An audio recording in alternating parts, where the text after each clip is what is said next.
أعوذ بالله من الشيطان الرجيم. بسم الله الرحمن الرحيم. تبارك الذي جعل في السماء بروجا وجعل فيها سراجا وقمرا منيرا وهو الذي جعل الليل والنهار خلفة لمن أراد أن يذكر أو أراد شكورا وعباد الرحمن الذين يمشون على الأرض هونا وإذا خاطبهم الجاهلون قالوا سلاما والذين يبيتون لربهم سجدا وقياما والذين يقولون ربنا اصرف عنا عذاب جهنم إن عذابها كان غراما إنها ساءت مستقرا ومقاما والذين إذا أنفقوا لم يسرفوا ولم يقتروا وكان بين ذلك قواما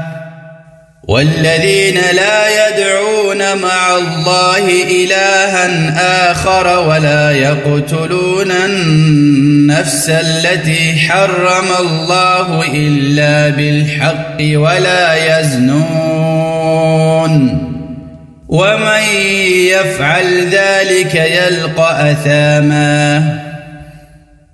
يضاعف له العذاب يوم القيامة ويخلد فيه مهانا إلا من تاب وآمن وعمل عملا صالحا فأولئك يبدل الله سيئاتهم حسنات وكان الله غفورا رحيما ومن تاب وعمل صالحا فإنه يتوب إلى الله متابا والذين لا يشهدون الزور وإذا مروا باللغو مروا كراما والذين إذا ذكروا بآيات ربهم لم يخروا عليها صما وعميانا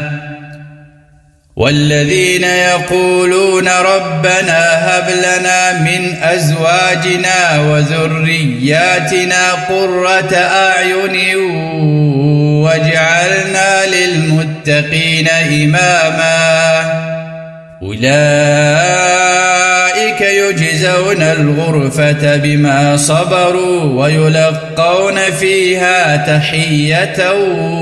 وسلاما خالدين فيها حسنت مستقرا